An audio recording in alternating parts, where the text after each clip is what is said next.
순전한 기독교 C.S. 루이스 제1장 옳고 그름 우주의 의미를 푸는 실마리. 첫 번째 주제입니다. 인간 본성의 법칙. 우리는 사람들이 다투는 소리를 흔히 듣죠. 그 중에는 재미있는 다툼도 있고 불쾌감만 주는 다툼도 있죠. 어떤 다툼이든 간에 그들이 주고받는 말들을 가만히 들어보게 되면 아주 중요한 무언가를 배울 수 있다고 생각합니다. 가령 그들은 이런 식으로 말합니다. 누가 너한테 이런 짓 하면 좋겠어? 거긴 내 자리예요. 내가 먼저 맡았다고요. 걔 좀 내버려둬. 너한테 나쁜 짓 한 거 없잖아. 왜 먼저 밀고 들어오는 거야? 내 오렌지도 좀 줬으니까 네 것도 좀 줘야지. 이봐요. 당신이 약속했잖아요. 못 배운 사람뿐 아니라 배운 사람도, 다 큰 어른들뿐 아니라 어린 아이들도 매일 이런 종류의 말들을 합니다. 여기에서 제가 흥미롭게 생각하는 점은 이런 말을 하는 사람들은 한결같이 상대방의 행동이 어쩌다 보니까 자기 마음에 들지 않더라는 식으로 말하지 않는다라고 하는 거죠. 그는 상대방도 당연히 알고 있으리라고 기대되는 행동 기준에 호소하는 것입니다. 이런 말을 들은 사람이 그런 기준 따위는 집어치우시지 라고 대꾸하는 경우는 거의 없죠. 오히려 실은 자신의 행동이 그 기준에 위배되는 것이 아니라거나 혹은 기준에 위배되긴 하지만 그럴 만한 사정이 있었다는 사실을 입증하려고 애쓰는 경우가 거의 대부분이죠. 즉, 이 특별한 상황에서는 설사 자리를 먼저 맡았더라도 그 자리를 고집할 수 없는 특별한 이유가 있었다든지 아니면 자기가 오렌지를 받았을 때와 지금의 상황은 사뭇 다른 것이라든지 뭐 약속을 지킬 수 없는 사정이 생겼다라는 식의 구실이 된다라고 하는 것이죠. 사실 이것은 공정한 처신이라고 해도 좋고 바른 행동이라고 해도 좋고 뭐 도덕 혹은 그 밖에 다른 이름으로 부릴 수 있는 어떤 법칙이나 규칙을 양쪽 모두 지금 염두에 두고 있으며 실제로 거기에 동의하고 있다는 그 사실을 보여주고 있죠. 그러니까 그들에게는 법칙이나 규칙이 있습니다. 만약 이런 것이 없다면 짐승처럼 으르렁거리면서 싸울 수는 있겠지만 인간적인 의미에서 다툴 수는 없겠죠. 왜냐하면 이 다툼이라고 하는 것은 상대방의 그름을 밝히려는 행동이니까. 그러니까 두 사람 사이에 옳고 그른가에 대해 일종의 합의가 이루어져 있지 않다면 다툼은 무의미한 일이 되고 말죠. 예를 들어서 풋볼 경기의 규칙에 대해서 서로 합의가 이루어져 있지 않을 때에 선수에게 파울을 선언하는 것은 무의미한 것처럼 말입니다. 사람들은 이러한 옳고 그름에 대한 법칙 혹은 이 규칙을 자연법이라고 불렀죠. 오늘날 우리가 이 자연법칙이라고 부르는 것은 보통 중력법칙이나 유전법칙, 화학법칙 등을 가리키죠. 그러나 우리 전 시대의 사상가들이 옳고 그름에 대한 법칙을 이 자연법이라고 부른 것은 그것이 사실상 인간 본성의 법칙이라고 하는 그런 뜻에서였죠. 모든 물체가 중력 법칙의 지배를 받으며 모든 유기체가 생물학적 법칙의 지배를 받듯이 인간이라고 불리우는 생물에게도 그들을 지배하는 법칙이 있다는 것. 그러나 신체는 중력 법칙에 따를 것인지 말 것인지 선택할 수가 없어도 인간은 인간 본성의 법칙에 따를 것인지 말 것인지 선택할 수 있다는 점에서 큰 차이가 있다는 것이 그 사상가들의 생각이었다라고 하는 것입니다. 자, 이것을 다른 식으로 한번 표현해 봅시다. 인간은 매 순간 여러 법칙에 지배를 받지만 그 중에서 한 가지 법칙만큼은 거부할 수 있는 자유가 있습니다. 인간은 몸을 가진 존재로서 중력 법칙에 지배를 받죠. 그리고 그것은 거부할 수가 없습니다. 인간을 아무 지탱 장치 없이 공중에 던지게 되면 돌이 땅에 떨어지듯이 떨어지는 것 외에는 다른 선택지가 없죠. 또한 인간은 하나의 유기체로서 다른 동물들처럼 다양한 생물학적 법칙에 지배를 받고 있고 또 그것을 거부할 수가 없죠. 즉 인간은 다른 존재들과 공유하는 법칙을 거부할 수가 없습니다. 그러나 인간의 본성만이 가지고 있는 고유한 법칙, 그러니까 동물이나 식물이나 무기체들과 공유하지 않는 법칙만큼은 거부할 수가 있다고 하는 것입니다. 사람들이 이 법칙을 자연법이라고 부른 것은 굳이 따로 배우지 않아도 인간이라면 누구나 자연스럽게 안다고 생각했기 때문입니다. 물론 이것을 모르는 이상한 사람을 전혀 만날 수 없다는 뜻이 아니죠. 생명이나 음치가 가끔 있을 수 있듯이 이 법칙을 모르는 사람도 있을 수 있습니다. 그러나 인류 전체를 놓고 볼 때에 인간이라면 누구나 바른 행동에 대한 인식을 분명히 가지고 있기 마련이라고 그들은 생각을 했지요. 저는 그 생각이 옳다고 믿습니다. 만약에 그 생각이 옳지 않다면 우리가 이 전쟁에 대해서 언급해온 말들은 전부 헛소리가 되고 말 것이겠죠. 나치도 우리처럼 내심으로는 무엇이 옳은지 알고 있었으며 마땅히 그렇게 살아야 한다라고 생각하지 않았다면 아무리 그들에게 너희는 그러다 라고 말해봐야 무슨 의미가 있겠습니까?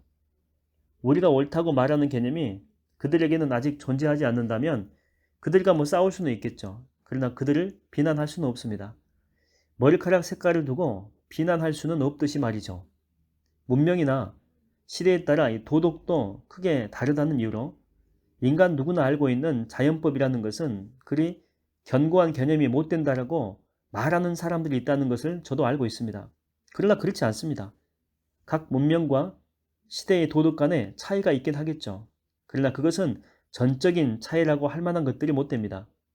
예컨대 고대 이집트인, 바빌로니아인, 인도인, 중국인, 그리스도인, 로마인들의 도덕들을 비교하게 되면 그것들이 서로 아주 비슷할 뿐 아니라 우리 시대의 도덕과도 비슷하다는 사실을 발견하고 놀랄 것입니다.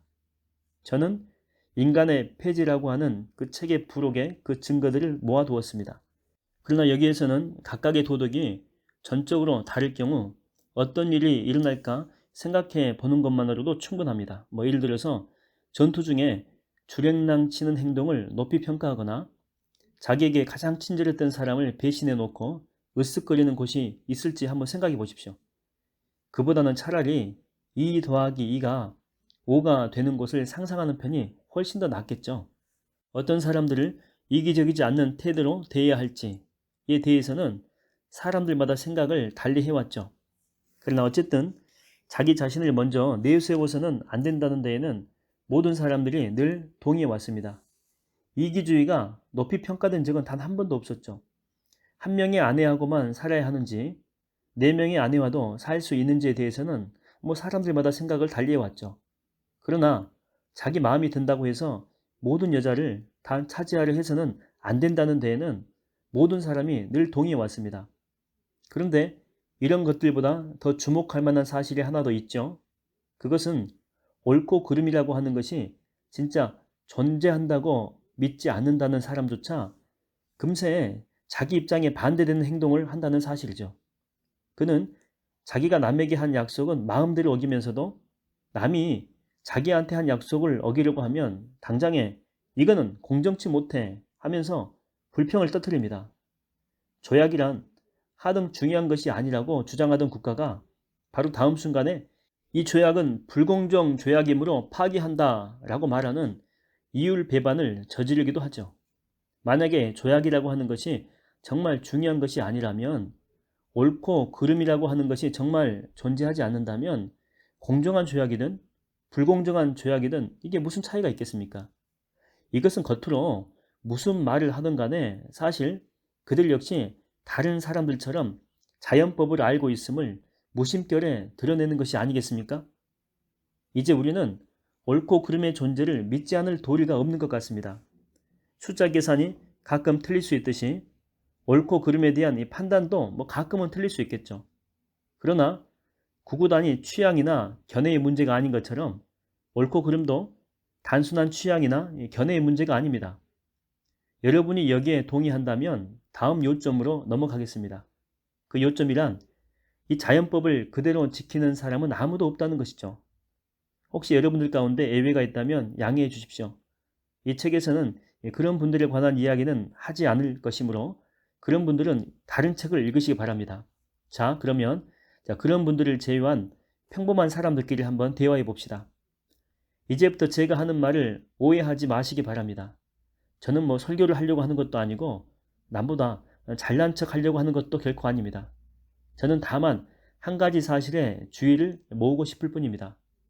그것은 우리가 이 해, 이 달, 아니 바로 오늘 다른 사람들에게 기대하는 행동을 스스로 실천하는데 실패했다라고 하는 사실이죠. 우리는 이 실패에 대해서 온갖 변명을 이제 둘러대겠죠. 내가 아이들을 부당하게 한 것은 그때 너무 피곤했기 때문이야. 금전 거래에서 좀 부정직한 짓을 한 것은 그때 그 형편이 너무나도 어려웠기 때문이지. 암흑의 노인을 위해서 무언가를 해 주겠노라고 약속한 적은 있어. 그렇지만 이렇게 바빠질 줄 알았다면 그런 약속 같은 것은 하지 않았을 텐데, 내 행동이 아내나 누이를 그렇게 화나게 만들 줄 알았다면 내가 왜 그런 짓을 할 생각을 했겠어. 어쨌든 나란 인간은 도대체 왜 이 모양일까? 저도 여러분과 다를 바가 없습니다. 저 또한 자연법을 지키지 못하고 있으며 누군가 그 사실을 지적하는 순간에 엄청나게 많은 이 변명거리를 위에 아까 읽었던 내용같이 줄줄이 늘어놓겠죠. 그 변명거리들이 그럴듯하냐 아니냐라고 하는 것은 문제가 되지 않습니다. 중요한 것은 그 변명거리들이야말로 싫던지 좋던지 우리가 자연법을 얼마나 깊이 믿고 있는지 보여주는 또 하나의 증거가 된다라고 하는 것이죠. 만약에 바른 행동이 존재한다는 그 사실을 우리가 믿지 않는다면 우리가 바르게 행동하지 못했다고 해서 그렇게나 변명거리를 찾느라고 노심초사할 이유가 뭐가 있겠습니까? 사실 우리는 바르다라는 가치를 아주 깊이 믿고 있기 때문에 자연법의 압력을 강하게 느끼고 있다고 하는 거죠. 그래서 자신이 그 법칙을 어기고 있다는 사실을 받아들이지 못한 나머지 어떻게든지 그 책임을 전가하려고 애를 쓰고 있는 것입니다. 여러분도 알아챘겠지만 우리는 자신이 저지른 나쁜 행동에 대해서만 이렇게 온갖 변명을 늘어놓습니다. 또 자신의 나쁜 습성에 대해서만 피곤이나 근심이나 허기 탓을 할 뿐 좋은 습성은 늘 자기 공으로 돌리지요. 제가 말하고 싶은 요지는 두 가지입니다. 첫째, 지구 위에 사는 인간은 누구나 일정한 방식으로 행동해야 한다는 기묘한 생각을 가지고 있으며 그 생각을 떨쳐버리지 못한다는 점. 둘째, 그럼에도 불구하고 사실 사람들은 그런 방식으로 행동하지 않는다라고 하는 점이죠. 그들은 자연법을 잘 알고 있습니다. 그러나 그것을 어기고 있죠.